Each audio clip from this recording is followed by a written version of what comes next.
Thinking about moving to Charleston or Savannah? These two cities are absolutely beautiful, packed with history, and offer an amazing coastal lifestyle. But they're not for everyone. There are some things about living here that might surprise you or even make you rethink your move. So today we're going over some of the biggest reasons Charleston and Savannah might not be the right fit for you. And we're not just gonna cover the obvious stuff, so stick around because some of these might really surprise you. If you fell in love with Charleston or Savannah years ago, you might not recognize some parts of the city today. Both of these cities are growing like crazy, there's no doubt about that. New subdivisions are popping up on the outskirts of town, and some of these developments are actually creating more flood issues. In Charleston, areas like Johns Island and parts of North Charleston that used to feel quiet and tucked away are now packed with new developments. Savannah's downtown is seeing more gentrification, and overall the city is modernizing in a way that long-term locals notice.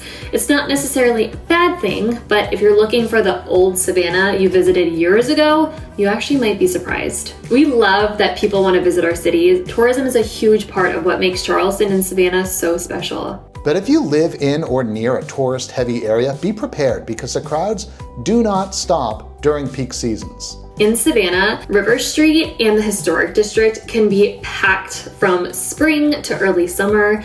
In 2022, Savannah had 9.7 million overnight visitors and 7.3 million day visitors. Charleston is the same way. Tourism seasons typically run from late February through October, but it does calm down a little in the dead of summer when it is brutally hot outside.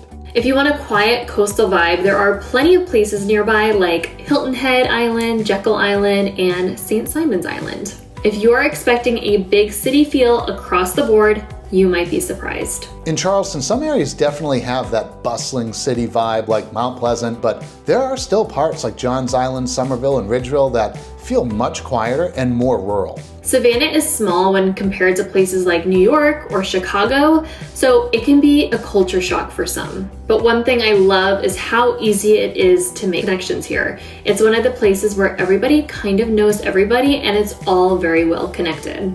That can be a good thing if you feel overwhelmed in large cities and want to build strong local connections. But if you're used to big metro lifestyle, you might feel like things move a little too slow here. Let's talk about getting around because it's not always so easy. If you're coming from a city with great public transportation, you might be in for a shock. Charleston has almost no reliable public transit, but there is a bus system. But mostly people rely on their cars. Savannah has a bus system too, but with the way the city is laid out, you're probably going to need a car to get around efficiently. In traffic, the worst spots in Charleston are going to be to and from Johns Island, north on I-26 after work, and 17 in Mount Pleasant. Savannah is constantly working on the highways to keep up with the population growth. Construction is happening everywhere and congestion is starting to get a little bit worse, so be prepared.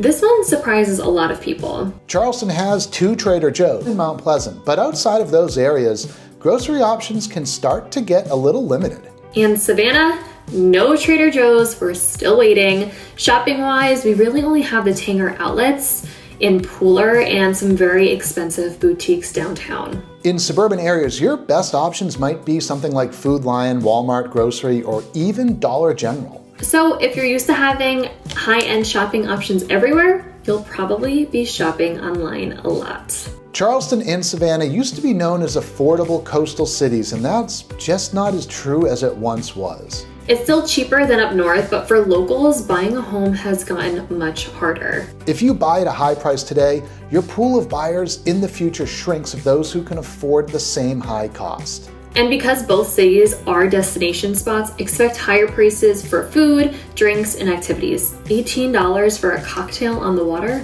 is normal. This is coastal living, so hurricanes and flooding are going to come with the territory. Some areas flood even after heavy rain, so I always suggest purchasing flood insurance even if you're not in a flood zone. Some of the biggest hurricanes we've seen include Hurricane Hugo in 1989, Hurricane Matthew in 2016, and then Hurricane Dorian in 2019. If you don't like the humidity, this might not be the place for you. Summers here feel hotter than the actual temperature because of how humid it is. And the bugs, mosquitoes, palmetto bugs, all the things, they love it here. And let's talk about palmetto bugs, or as you may commonly know them, cockroaches. It is very common to see them inside your house, no matter how clean you keep it. It doesn't mean your home is dirty, it just means that you're living in the South now. And let's not forget about pollen season, which we are entering right now. Your car will literally turn yellow in the spring. Look, we love Charleston and Savannah, but no place is perfect. What's a deal breaker for one person might not matter to someone else. So if you're thinking about moving here, reach out. We'd love to help you figure out if Charleston or Savannah is the right fit for you. And let us know in the comments which one of these surprised you the most.